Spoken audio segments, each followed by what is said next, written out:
Hey there, everybody. I am here to I'll explain my sport wagon after a long time. I've owned it for about 6 years now and a little bit extra.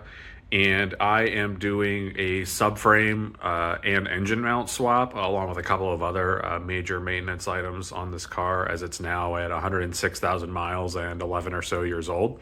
So I'm going to show you what I'm doing here.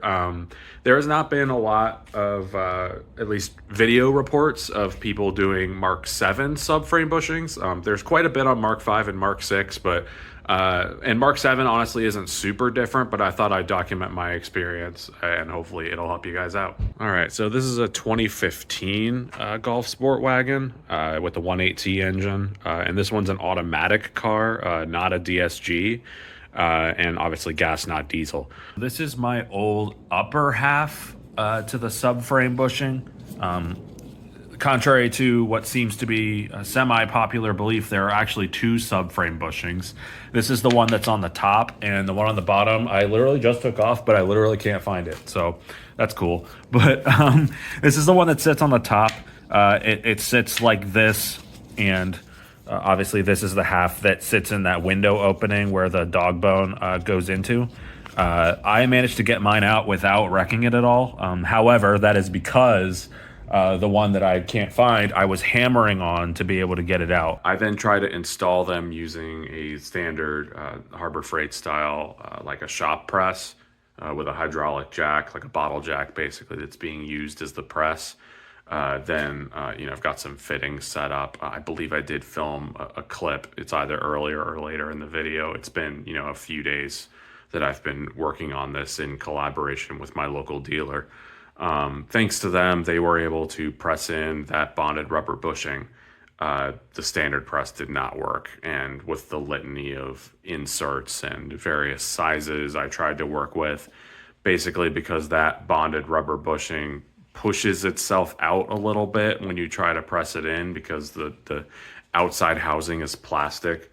Not only that, but it's not completely cylindrical. There's like a cutout in it for the dog bone to go into, and it's also in two halves.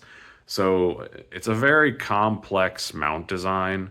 And after trying to push it in and then using like a chisel and a hammer to kind of press the part that pushes out in, I just had no luck without a special tool. And there are, as far as I know, two special tool options.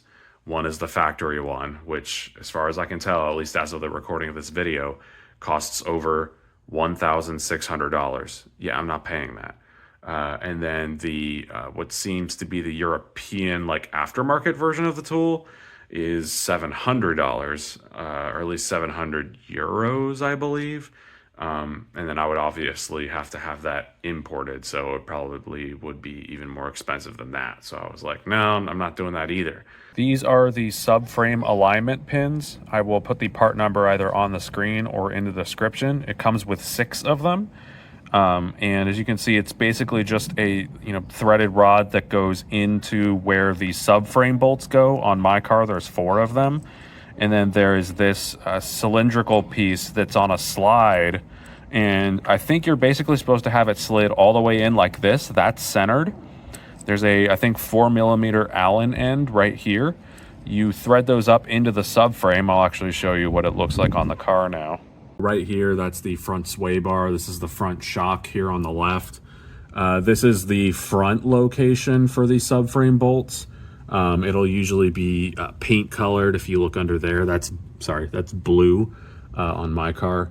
And basically you thread those in, and as you're threading it in, you straighten out this cylinder piece until it's tight. And I think you'd basically do that on all 4 corners.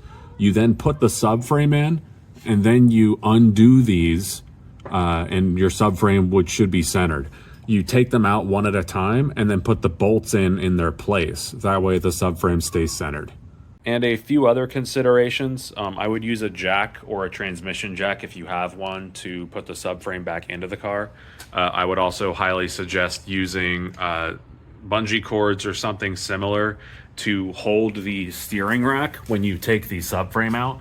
There are a couple videos saying, to take the steering rack down. That is also an option. You will just have to disconnect your tie rod ends and your steering gear from the car. I decided not to do that, but I have bungee cords holding the steering rack near where it should be so that it doesn't droop too much. And I'm going to keep those bungee cords in while I put the subframe in. Make sure the bolt locations line up. There are 2 bolts for the steering rack, one here and then one here on the other side. It's not too complicated, thankfully. I hope you guys enjoyed this one and that it was helpful to you. If there's anything else y'all would like to see on the Mark 7, let me know. And you probably will be seeing more since the mileage is only going to be getting higher from here. Thank you guys. Hope you all have a great rest of your day, and I will see you all in future videos. Bye-bye.